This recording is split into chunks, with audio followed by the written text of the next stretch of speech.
right? You all agree? But if you do a mission, if you do a great thing, there'll be big problems. But at no time you should allow problem to be your captain or a master. Who should become the master of the problem and defeat नमस्कार, मैं हूं अभय। इस channel पर आपका स्वागत है। आज हम बात करेंगे कि एक ऐसे वैज्ञानिक के बारे में जिसने परमाणु ऊर्जा में भारत को एक ताकतवर देश बना दिया, इसीलिए उन्हें भारत का मिसाइल मैन की उपाधि दी गई। उनके इस योगदान के कारण भारत सरकार ने उन्हें सर्वोच्च नागरिक पुरस्कार भारत रत्न से सम्मानित किया। उस व्यक्ति का नाम है अबुल पकीर जैनुल आबदीन अब्दुल कलाम जी ने हम ज्यादातर एपीजे अब्दुल कलाम के नाम से जानते हैं। भारत के 11वें राष्ट्रपति एपीजे अब्दुल कलाम ऐसे गैर राजनीतिज्ञ राष्ट्रपति रहे जिनका राजनीति में आगमन विज्ञान और तकनीक के क्षेत्र में दिए गए उत्कृष्ट योगदान के कारण हुआ। एपीजे अब्दुल कलाम का जन्म 15 अक्टूबर 1931 को रामेश्वरम, तमिलनाडु में हुआ था। इनके पिता जैनुल आबदीन एक कम पढ़े लिखे और गरीब नाविक थे। वह नियमों के पक्के और उदार स्वभाव के इंसान थे जो दिन में 4 वक्त की नमाज भी पढ़ते थे। अब्दुल कलाम के पिता अपनी नाव मछुआरों को देकर घर का गुजारा चलाते थे। परिणाम स्वरूप बालक अब्दुल कलाम को अपनी आरंभिक शिक्षा पूरी करने के लिए घरों में अखबार वितरण करने का कार्य करना पड़ा। एपीजे अब्दुल कलाम एक बड़े और संयुक्त परिवार में रहते थे। उनके परिवार के सदस्यों की संख्या का अंदाजा इसी बात से लगाया जा सकता है कि वे स्वयं 5 भाई एवं 5 बहन थे और घर में 3 परिवार रहा करते थे। एपीजे अब्दुल कलाम का विद्यार्थी जीवन बहुत कठिनाइयों भरा बीता। जब वह 8-9 वर्ष के रहे होंगे तभी से उन्होंने अखबार वितरण करने का कार्य शुरू कर दिया था। वह सुबह 4 बजे उठते और सबसे पहले गणित की ट्यूशन के लिए जाते। वहां से आकर पिता के साथ कुरान शरीफ का अध्ययन करते और फिर अखबार बांटने निकल पड़ते। बचपन में ही उन्होंने यह निश्चय कर लिया था कि उनका लक्ष्य विज्ञान और तकनीक के क्षेत्र में उन्नति करना ही है, जिसके लिए उन्होंने कॉलेज में भौतिक विज्ञान विषय को चुना।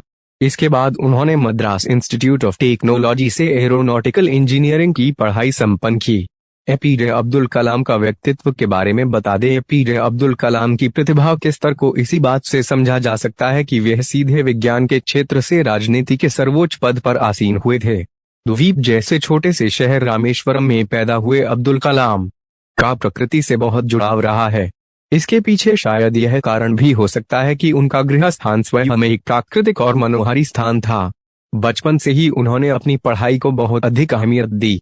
वह जानते थे कि उन्हें जीवन में सफल होना है तो पढ़ाई को अनदेखा नहीं किया जा सकता। अब्दुल कलाम का व्यक्तित्व इतना उन्नत है कि वे सभी धर्म, जाति एवं संप्रदायों के व्यक्ति नजर आते हैं। एपीजे अब्दुल कलाम का जीवन विज्ञान से राजनीति तक का सफर कैसा रहा? सन 1962 में एपीजे अब्दुल कलाम भारतीय अंतरिक्ष अनुसंधान संगठन से जुड़ गए। इसके बाद से ही उन्होंने अपनी सफलता की कहानी गढ़नी शुरू कर दी। डॉक्टर अब्दुल कलाम को प्रोजेक्ट डायरेक्टर के रूप में भारत का पहला स्वदेशी उपग्रह एसएलवी तृतीय प्रक्षेपास्त्र बनाने का श्रेय हासिल है। डॉक्टर एपीजे अब्दुल कलाम जुलाई 1992 से दिसंबर 1999 तक रक्षा मंत्री के विज्ञान सलाहकार तथा सुरक्षा शोध और विकास विभाग के सचिव रहे। उन्होंने स्ट्रेटेजिक मिसाइल सिस्टम का उपयोग आग्नेयास्त्रों के रूप में किया। यह भारत सरकार के मुख्य वैज्ञानिक सलाहकार भी रहे। एपीजे अब्दुल कलाम को भारतीय जनता पार्टी समर्थित एनडीए घटक दलों ने राष्ट्रपति के चुनाव के समय अपना उम्मीदवार बनाया था, जिसका वाम दलों के अलावा समस्त दलों ने भी समर्थन किया। 18 जुलाई 2002 को डॉक्टर कलाम को 90% बहुमत द्वारा भारत का राष्ट्रपति चुना गया था।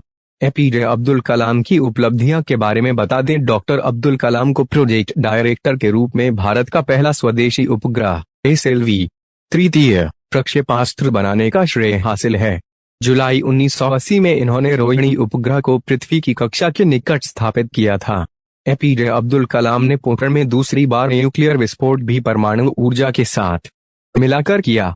इस तरह भारत ने परमाणु हथियार के निर्माण की क्षमता प्राप्त करने में सफलता अर्जित की। इसके अलावा डॉक्टर कलाम ने भारत के विकास स्तर को 2020 तक विज्ञान के क्षेत्र में अत्याधुनिक करने के लिए एक विशिष्ट सोच भी प्रदान की। एपीजे अब्दुल कलाम को दिए गए सम्मान। एपीजे अब्दुल कलाम को विज्ञान के क्षेत्र में अपने उत्कृष्ट योगदान के लिए भारत के नागरिक सम्मान के रूप में 1981 में पद्म भूषण, 1990 में पद्म विभूषण, 1997 में भारत रत्न प्रदान किए गए। एपीजे अब्दुल कलाम एक सामान्य परिवार से संबंधित असामान्य शख्सियत के रूप में जाने जाते हैं जिन्होंने एरोनॉटिकल क्षेत्र में भारत को एक नई ऊंचाई पर पहुंचाया है। अब्दुल कलाम भारत के पहले ऐसे राष्ट्रपति हैं जो अविवाहित होने के साथ साथ वैज्ञानिक पृष्ठभूमि से राजनीति में आए हैं। सर्वपल्ली राधाकृष्णन और डॉक्टर जाकिर हुसैन के बाद यह एकमात्र ऐसे राष्ट्रपति हैं जिन्हें भारत रत्न मिलने का सम्मान राष्ट्रपति बनने से पूर्व ही प्राप्त हो गया था। ऐसे भारतीय मिसाइल प्रोग्राम के जनक और जनता के राष्ट्रपति के रूप में लोकप्रिय हुए पूर्व राष्ट्रपति डॉक्टर एपीजे अब्दुल कलाम का 27 जुलाई 2015 को शिलांग के IIM में एक व्याख्यान देने के दौरान गिरने के बाद निधन हो